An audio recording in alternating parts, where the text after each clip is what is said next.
Good afternoon, everyone. Good afternoon. Welcome. Hi, Jamie. Nice to see you. Welcome, everyone. Hi, my name is Todd Rubold. I want to welcome you all to Frontiers in the Environment. This is a really tremendous turnout today. A lot of enthusiasm, it seems, for this discussion we're going to be talking about today.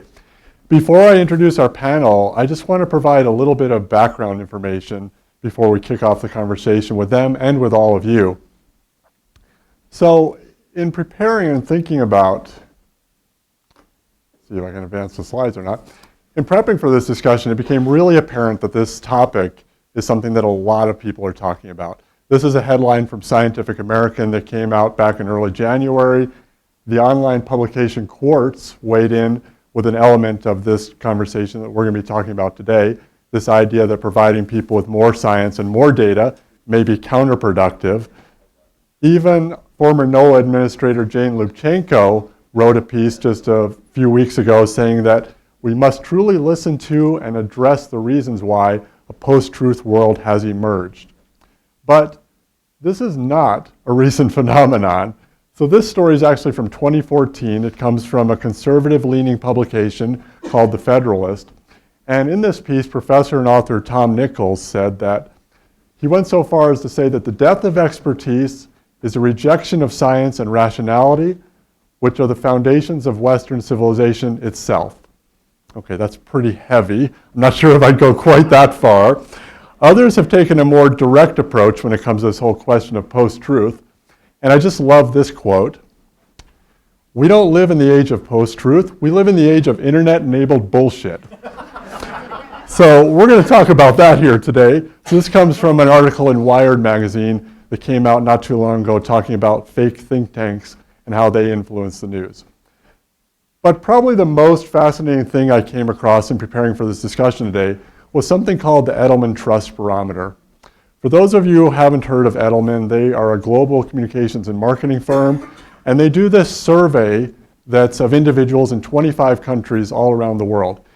The whole survey is really fascinating. I recommend checking out the report they put together, but I just want to highlight a couple things from that report. On this slide, or on this page from the report, a couple things really stood out for me. First is this.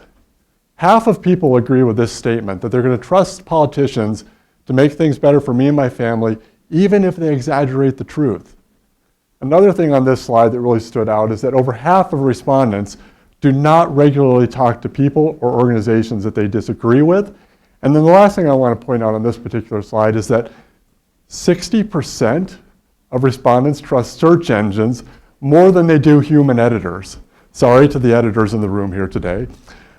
One more slide from this particular report, and then we'll jump into the conversation here that I want to point out.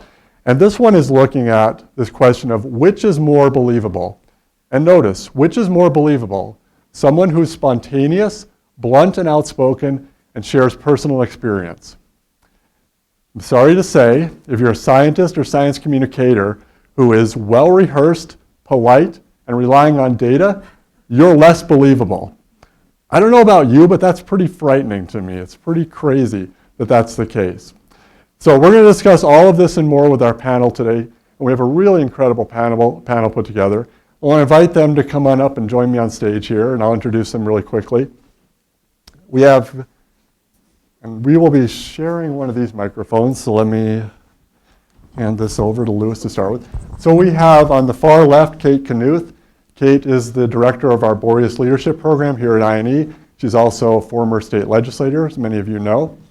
We have Gail Golden, who is a senior lecturer in the School of Journalism and Mass Communication, and also a seasoned science journalist and reporter. We have Maggie Korth Baker, who is a senior science reporter at 538. She's one of the leading science reporters all around the country, if you ask me, so we're really happy that she's here. And then finally, we have Louis Gilbert. Louis is the managing director of INE, and he has thought and written about this topic that we're going to discuss here today extensively throughout his career. So please give them a big hand for joining us today.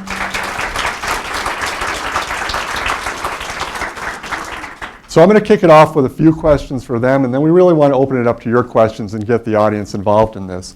So let's jump right into this, going off some of the data I showed on that last slide there. I'm going to ask a kind of direct question. What went wrong? What happened here that all of a sudden we live in this country where people don't believe the science around climate change or vaccines or related issues? Is this a problem of science communication on the academy side? Is this an issue for science journalists and the way that we're covering these issues? Does anyone want to jump in and take that? Yeah, Maggie. So I'd like to push back on this just a little bit and problematize this narrative somewhat, if I can get into my academic talk. The first thing is that this idea that the public doesn't trust science is not necessarily held up by data. So if you look at the National Science Foundation data on public trust of science as an institution, the percentage of people that report extremely trusting science as an institution and scientists as experts has not changed in 40 years. It's 40%. It's been about that number, a little wobble up and down, about that number since like 1973. So that's something to bear in mind. That changes if you start breaking things out by people's political affiliation, but the overall American trust in science has not fallen. Right, and it's 40%, you said. Yes. Meanwhile, journalism is way down, right? Yes. Oh, yeah. No. They don't trust me worth crap. But they trust you. So ish. So like that's valuable. The second thing that I think is important to push back on is this idea that like it's just now with the internet that media got siloed.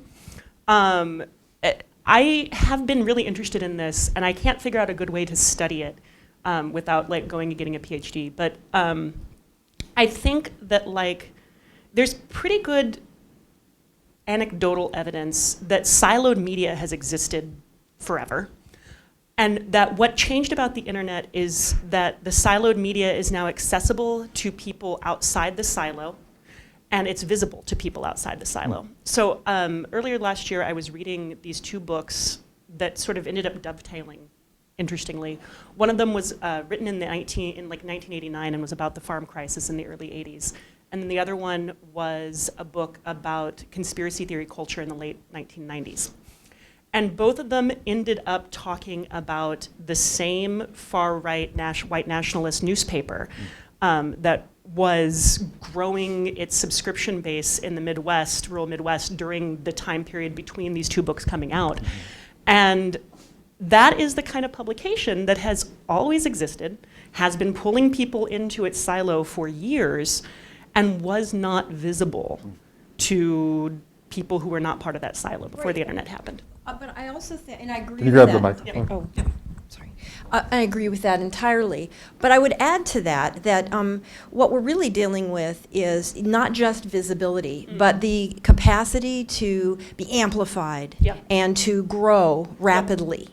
And so that presents, I think, real problems when people are trying to, in the mix of people trying to cope with the information that shapes their lives. So that's one thing. And the other thing is that it isn't a news story that people have. I mean, when you talk about sort of scientific literacy, we have to increase scientific literacy.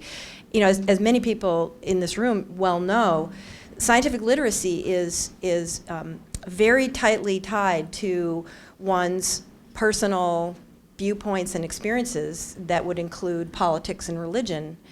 And when I think back, I was a science writer for more than a decade, and during that time, I reported in Texas in the 80s, so it was a long time ago. And there, the issue with sort of scientific literacy and the problems of not believing, science was around creationism and trying to put that side by side with evolution. And the medium for that, the platform for that, were the textbooks. And Texas was a big deal because Texas bought the most textbooks in the country. So the strategy was to infiltrate the Texas schools and to infiltrate politicians and decision makers to get them to include both sides of the story, so to speak. So because nationally then all textbooks would. You're not going to get publishers publishing textbooks for different. That was a big battle. Okay. Today you still have a battle. Now you have a different kind of battle over vaccines in Texas. But if you look at the scale of conversation about that, and you look at the fact that it's pulling in presidential endorsement, and that builds on that, that I think leads to a reality that this is spreading more wildly. That the silos cannot remain as compact as they were. I think that's definitely true. I mean, I think like one of the things that comes with the visibility of the silo is that the silo can suck people into it in a way that it couldn't in the past. If you look at the people who are opting out of vaccines, looking at people who are opting out of vaccines, I think that 2003 in Texas it was something on the order of 2,000 exemptions, and I think it's 44,000 now. That's Kate, the you want to figure jump in this conversation? So Makes me not want to bring my baby to Texas. Exactly. We started with the question of why are we talking about this? Is it whose fault is it? How do we get here? And I think the idea that it's more, we can see it more. We can see it through our social media, see it through our somewhat personalized, but that kind of fake news still gets inserted in there. I think that is part of it, but I also think it needs to go back further. I think we're seeing kind of an apex of very intentional work by different groups in society. And so to blame scientists for saying you need to be better communicators, you need to engage more, yes, for sure. But to say that a kind of lacking in scientists is part of the problem, I think is unfair to the scientists, because there has been, and I'm most knowledgeable about climate change, there has been concerted effort by powerful groups to make untrue or to sow doubt about information and about truth. If you want to read the book, Merchants of Doubt, I highly recommend it. And you can, it's very interesting to see the ways that these groups, using similar tactics in tobacco and climate change and ozone, have worked to sow doubt.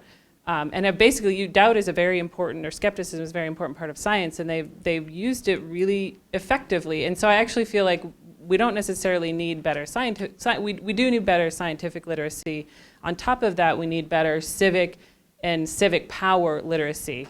So an anecdote, I put my notebook down because I'm supposed to be less prepared and give you anecdotes to communicate more effectively, according to the research. And so I have a personal anecdote. So when I was in the legislature, I was also, and I still am a PhD student here at the University of Minnesota, and so I read lots of scientific papers, and I also kind of worked in how the power brokering happens in a legislature. And so we were talking something about coal or climate change, and so I decided we were not allowed to have props, but I had all of my information on my desk. So I asked the Legislative Reference Library, and I went to the University of Minnesota Library, and I got every single report about climate change that said climate change was real and humans were contributing to it, from either a scientific organization like the National Academy of Sciences or the American Geophysicals Union, or a government agency like the Quadrennial Defense Department Review,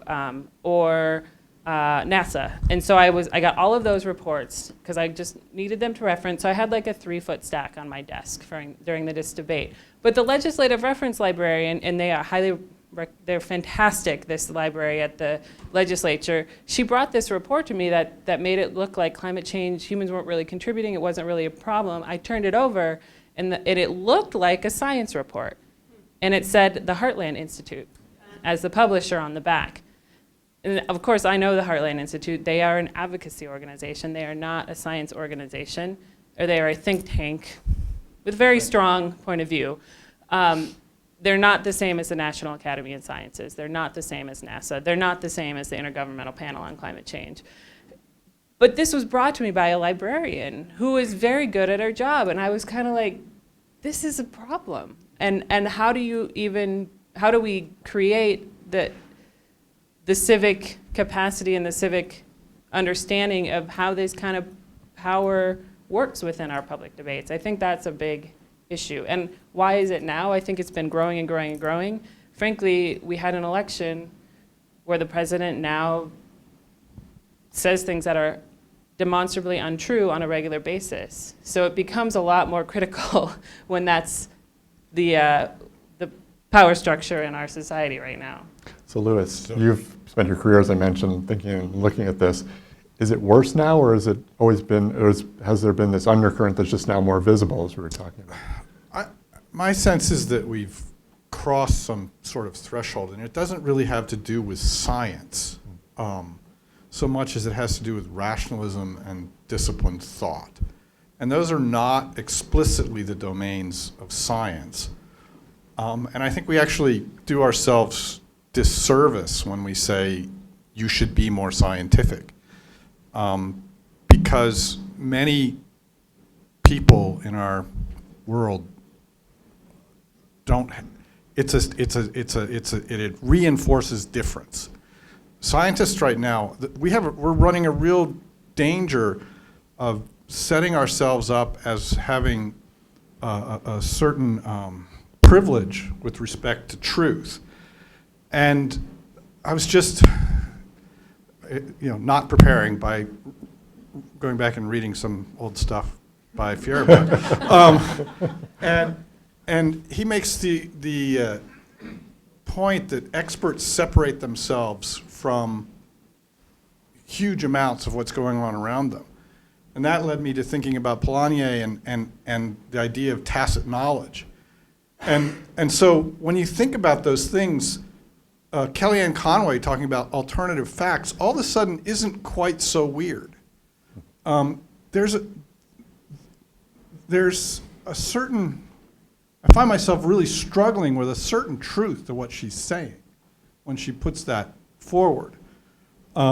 Because if you think about tacit knowledge, and you think about, tacit knowledge is the experience knowledge. It's kneading bread, it's riding a bicycle, it's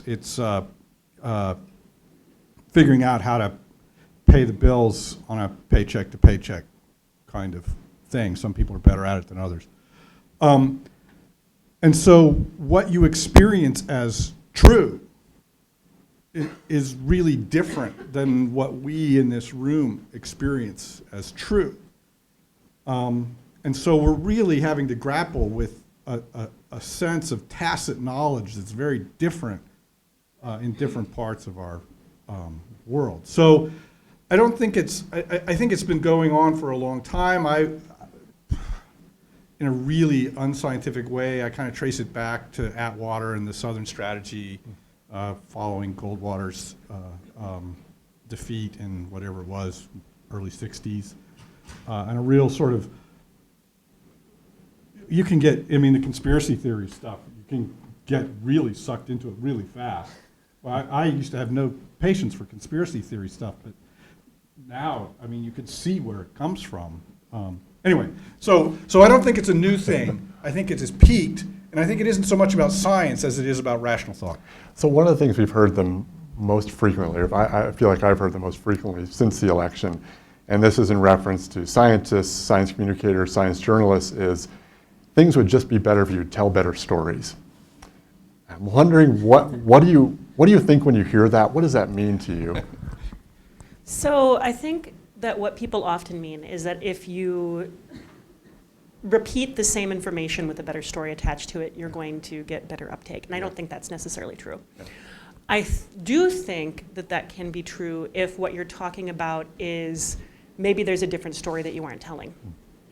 And that, to give you an example of this, when I did a fellowship at Harvard a couple years ago, where I took some classes in sociology of science and had to write a paper for one of those, and ended up going back through 30 years of New York Times articles on vaccine denialism, and kind of looking at how those stories were framed. And I was expecting to see sort of like a change over time, because I had this narrative in my head of that, like, the New York Times had been promoting fear of vaccines, and then it changed. And that actually wasn't what I found.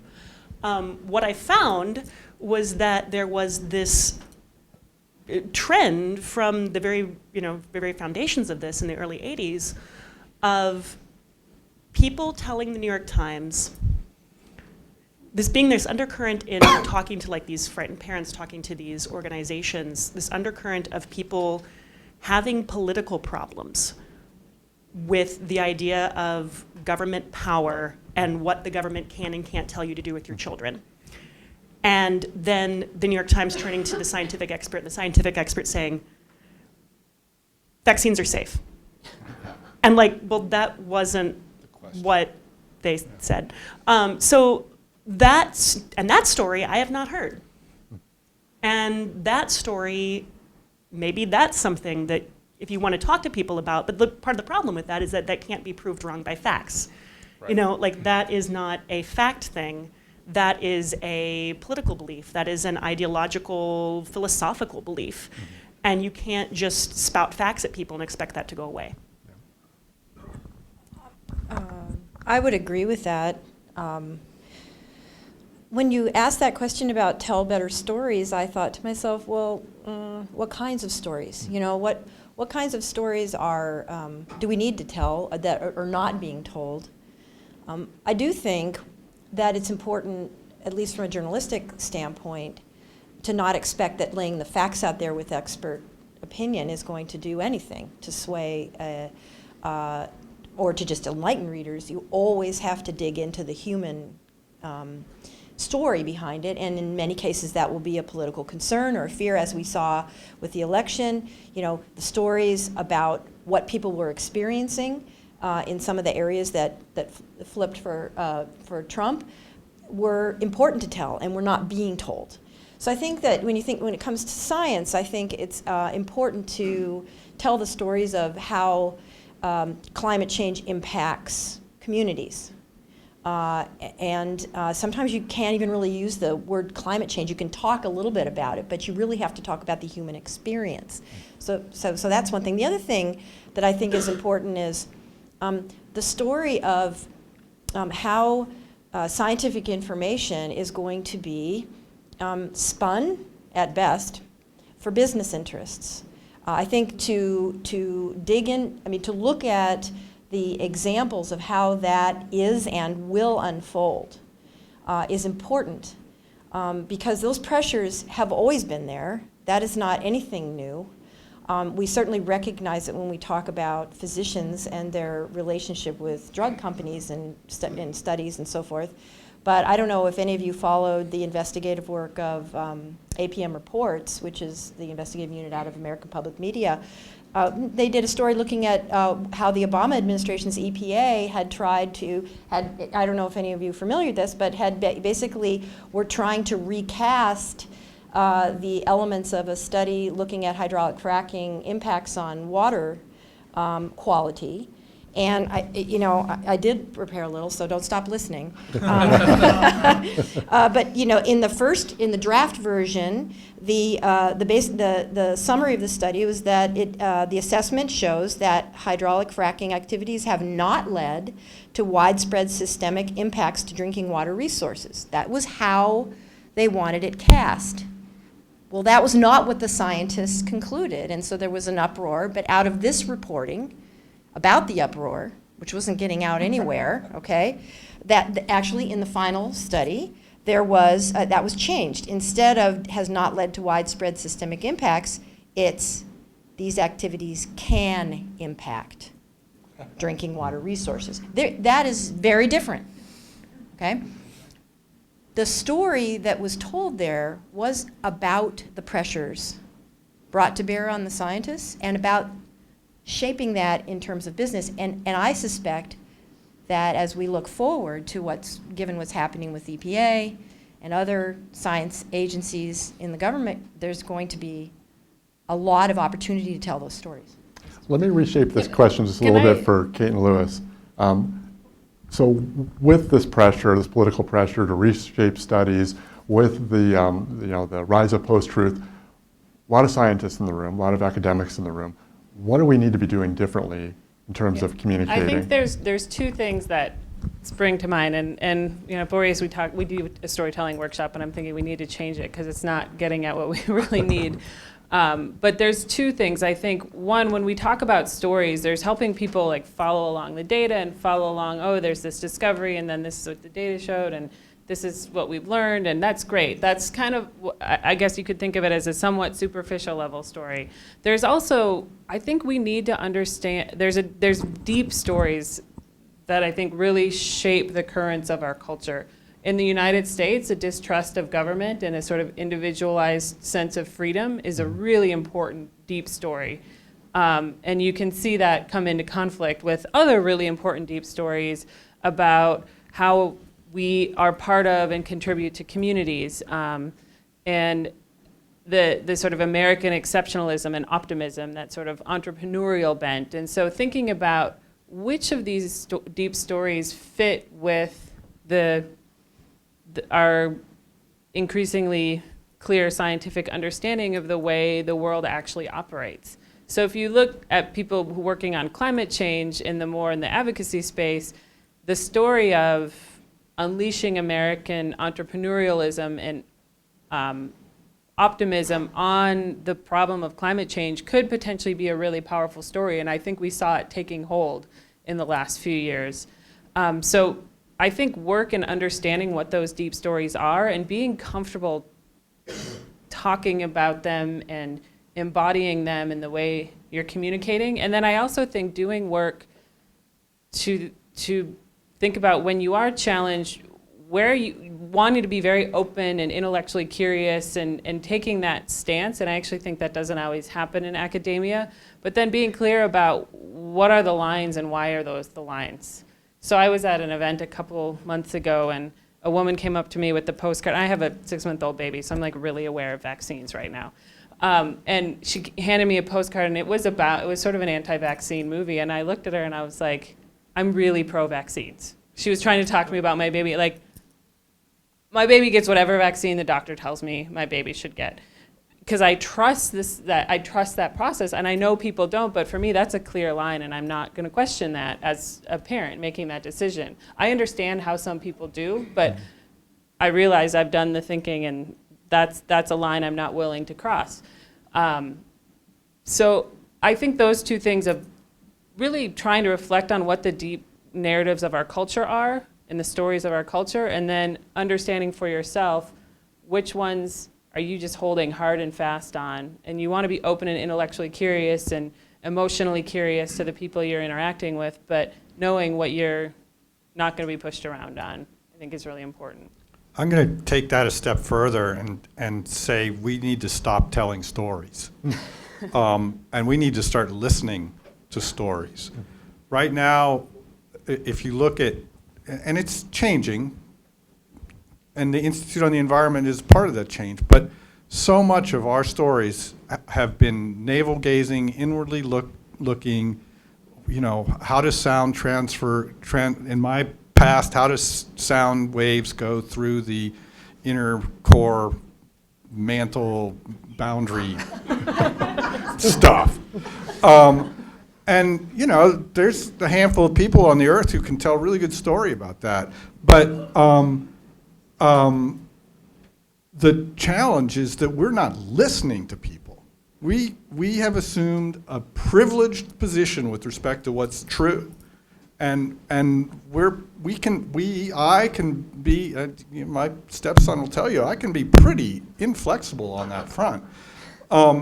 But the question, but in not listening, in demanding that we tell our story so that you understand what's true and behave accordingly, shuts us off from a whole raft of interesting problems that we won't find if we don't listen to what's going on around us. And so I'm of the mind at the moment that we're talking a little bit too much. I'm going to ask one more question, and then I want to come out to the audience for questions. Something that's been on the minds of a lot of people who think about science and science communication engagement is the Science March that's coming up. And I know from talking to some of you, you have pretty strong opinions on this. So I want to ask, what's your opinion of the Science March? Does it help or hurt this larger initiative to engage more people in conversation about science? And while they answer, go ahead. It's a bad idea, and it's only going to reinforce the things that I've been saying. So I do not have an opinion one way or another whether it's a bad idea.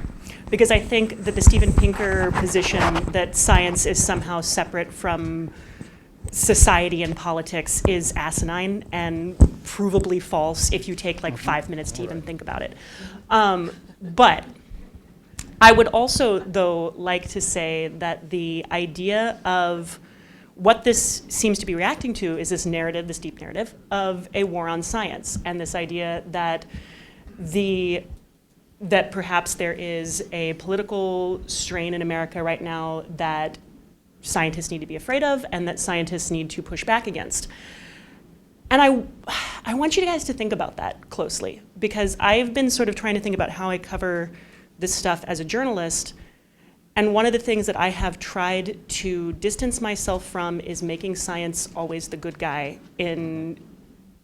particularly if you're worried about authoritarian government, in that kind of thing. Because historically speaking, science and authoritarian governments have gotten along pretty well. So if we are going to be worried about government overreach of power, if we're going to be worried about what particular politicians are doing, assuming that they are always going to be anti-science and that all scientists are going to be against them is maybe not the direction you want to be pushing.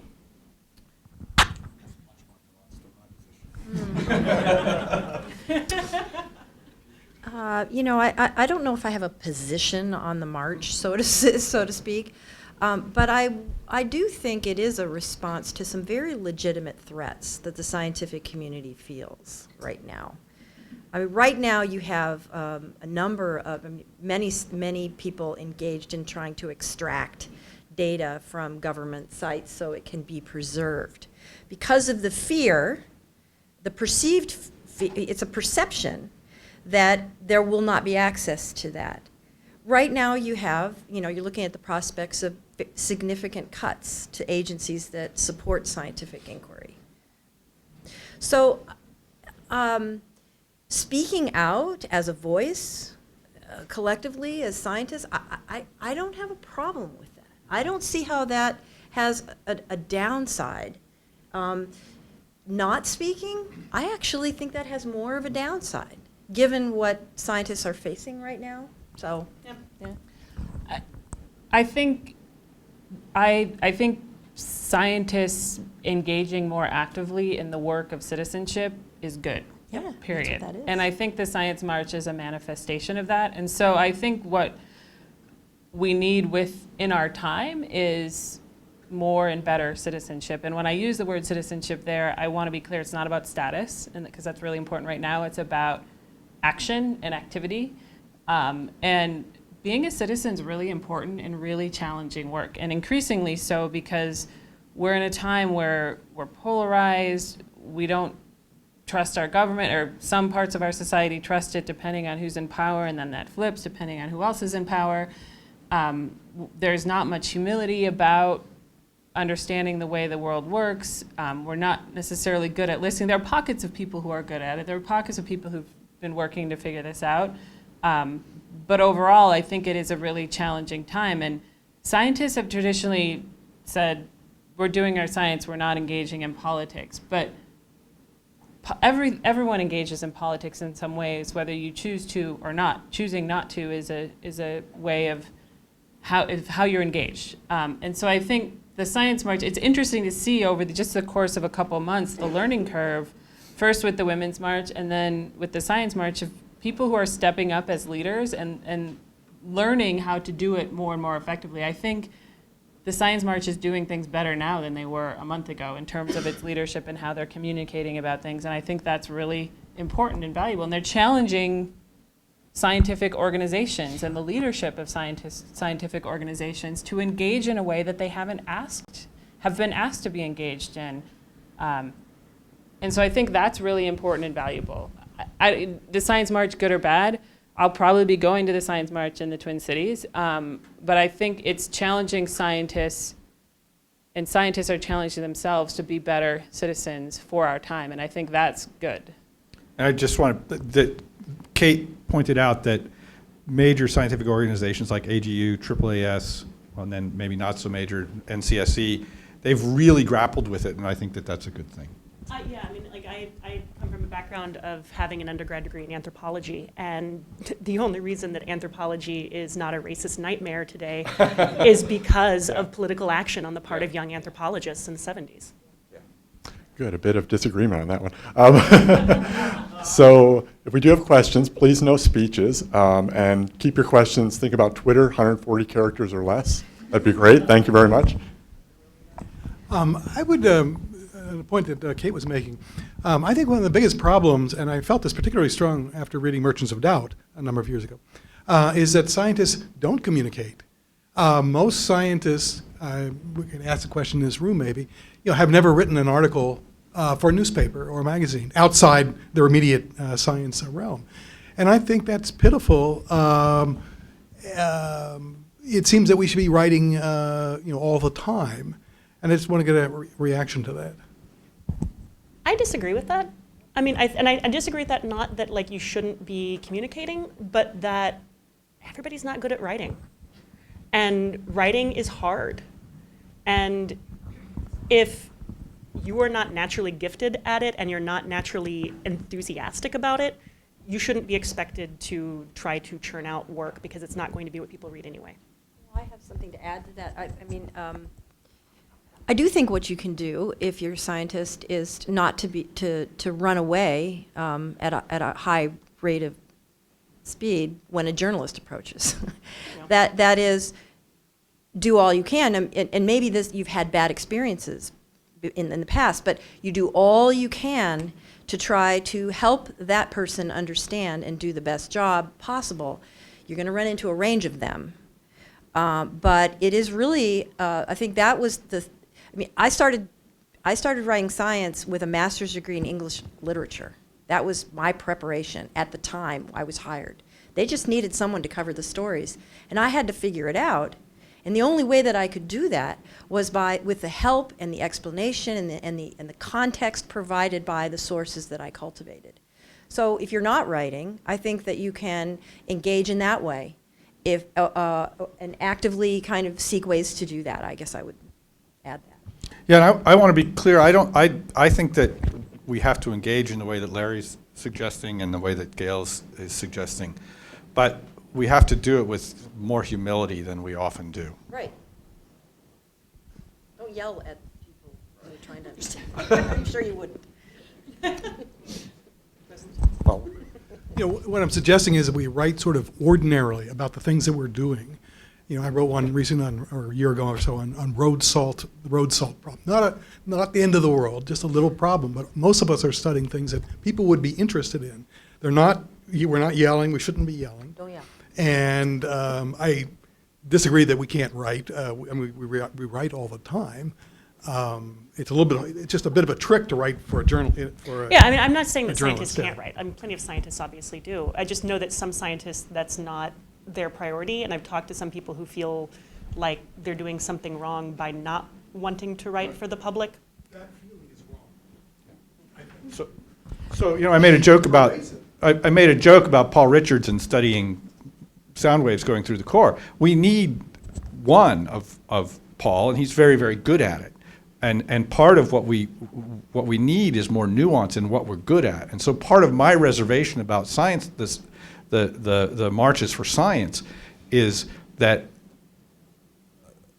the organizers of those things, of the people who will participate, won't communicate the creativity and the beauty and the excitement of science in a way that the parent who's trying to figure out how to buy poster board and pay the electric bill will be able to see that there's creativity in that act as well.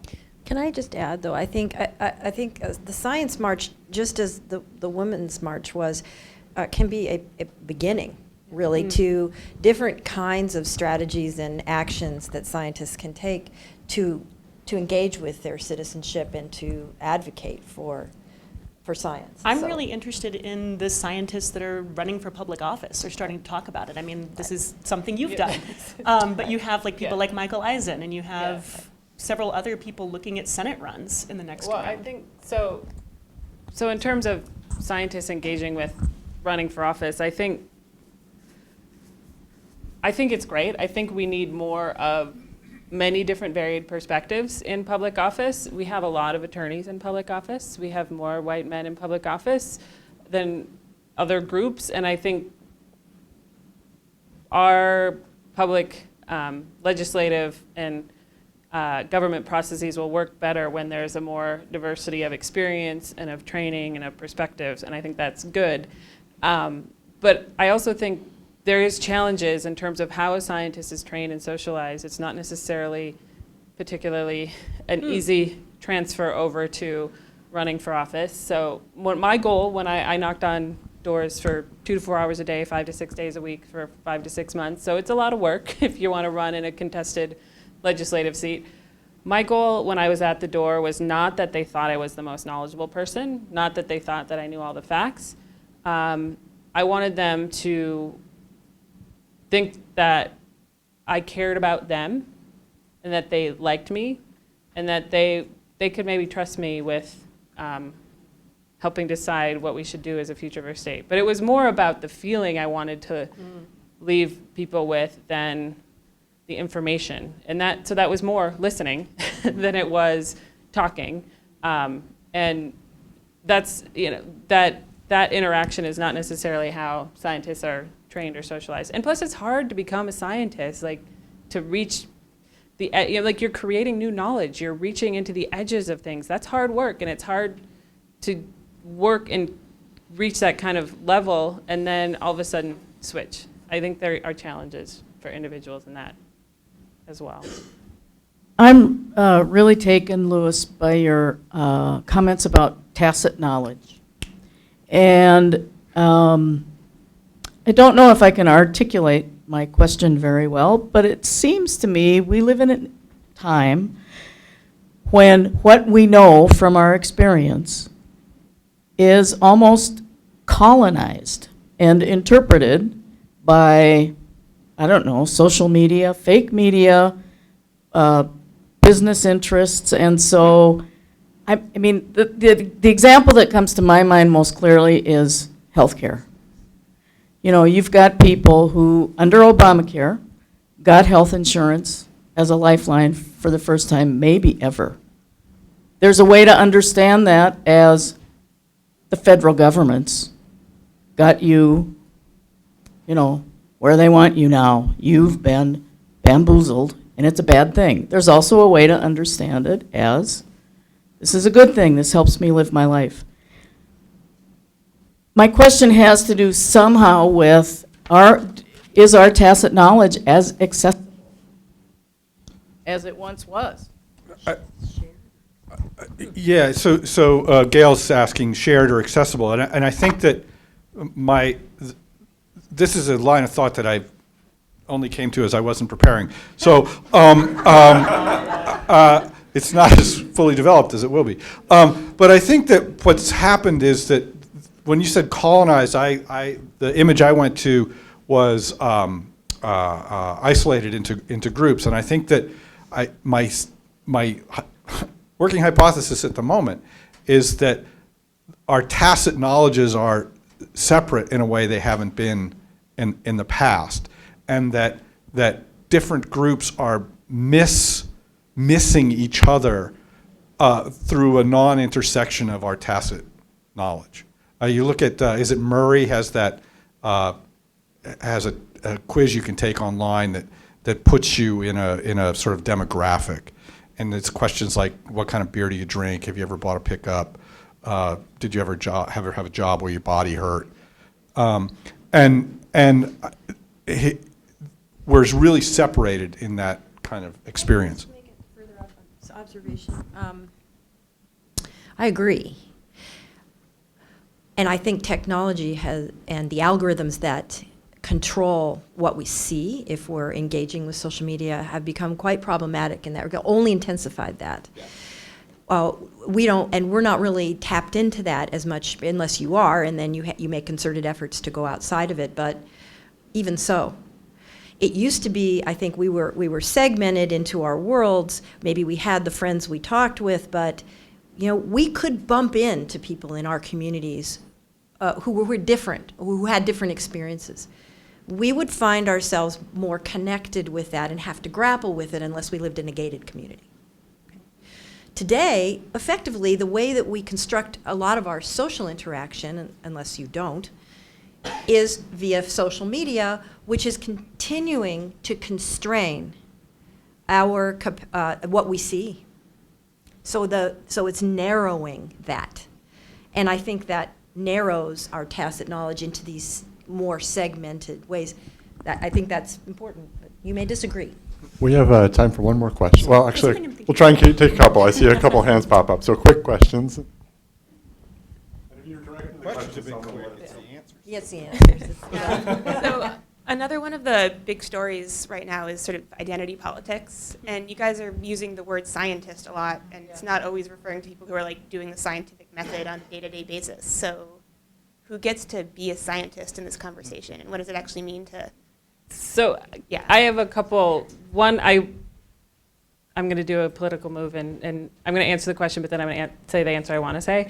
But in terms of who gets to be a scientist, I struggle with this because I'm getting a PhD in conservation science, but I'm doing a qualitative study of social change. Am I a scientist? You know, I started doing a dissertation on the value of ecosystem services of pollination in apple orchards. Like, if I finished that study, I would say, check, I'm a scientist. I publish a paper, I'm a scientist. But I have a lot of scientific training. I'm comfortable in reading scientific papers. So it's, and I think the people who are like 314 Action and a PAC that's helping scientists run for office and in the Science March, I think it's really, there is ongoing debate about who is a scientist. And I feel that very much internally as someone who's kind of shifted in all sorts of ways in the academic landscape and political landscape. But in terms of I think the identity politics is a really interesting question, and I think a challenge for people who work in academia and kind of in the successful lines of academia. So tenure track, PhD, postdoc, tenure track faculty. You can decide if that's what success means, but that's very much how academics are often socialized, is what success is. We have academics who are moving around the country, and their tacit knowledge is connected to discipline, and it's connected to their field, and it's connected to how universities work. Their tacit knowledge is not connected to their place. And so I am someone who's very, very committed to my place. I want to be an academic, but my commitment to my place is more important to me than my commitment to being a successful in the traditional route of academia. So maybe the university will hire me as a faculty, maybe not, but I'm a Minnesotan first. That goes against the grain, but that is something I've held very close for the last 10 or 15 years, and I'm clear about that. But I think we need to challenge ourselves in the academic space to say, what do we lose when we ask our academics to basically be socialized to identify across fields and disciplines in the academic institutions and not to the places and people they inhabit? Until they reach a certain point, and then they can kind of put their roots down there. I think you get some benefits of moving around. I think we want people who move around and sort of pollinate ideas, so to speak. I think that's really important. We don't want people to just stay in one place. We don't want all people to stay in one place for their whole lives necessarily. I think there's stagnation and problematic things in that place. But I think there is a tension between how people identify and then the way civic and public life works and how those interact. I'm still working this out, but I think it's really an important area to think about. I just wanted to bring up one other thing also about identity politics and the social media question, because this kind of made me think a little bit about why I am not 100% on board with the idea that social media has given us less diverse perspective on life. Because if I look at my social media feed, I have, compared to like my neighborhood, there is far more racial diversity in my social media feed, far more ethnic diversity, far more income diversity, far more job diversity. What I have maybe less of in my social media feed is certain kinds of political diversity, though not all political diversity. I actually, like if you actually start kind of, there arguments happen even among the people who nominally would get classed into the same group on my Facebook feed. But I think that I think there's a tension there, because in some ways Facebook has allowed me to have a much more diverse social community than I might otherwise have. And in other ways, it's narrowed that. And I think it's a good thing to study. yeah, No, I really. academics, I think that's a really good thing to study.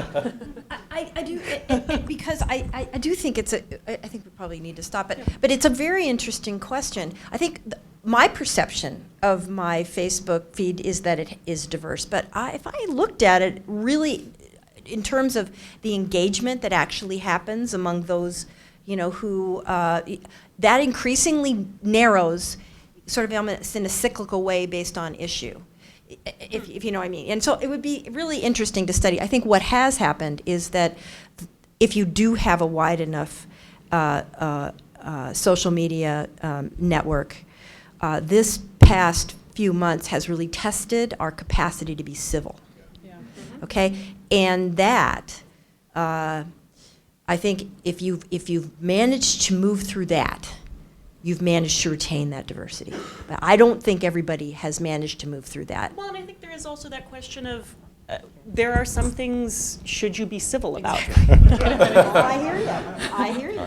So Yeah. I know that Maggie has to travel pretty soon here. I'm not sure if you're catching a flight, but so I wanted just to ask one final question. I know there are a couple hands that went up, but perhaps the rest of our panel can stick around for a few minutes and continue the conversation.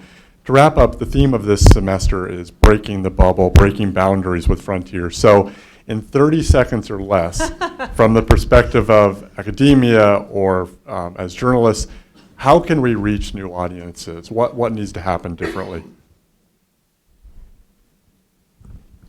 So I'm not looking.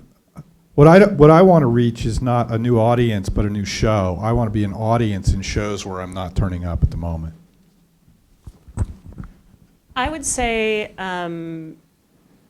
thinking about finding questions that I didn't think to ask by myself. Well, what I teach my students is that it's critically important to put yourself out of your comfort zone when you're doing a story. So I guess that's a little bit of what you said too. I would say, echoing, show up in places and spaces where you are uncomfortable and maybe where you don't know folks. And don't start with telling your story, start with trying to understand the stories of the people there and maybe help it shape some of what you're then wanting to communicate. Apologies we couldn't get to all of your questions, but please join me in thanking our panel today for a great discussion.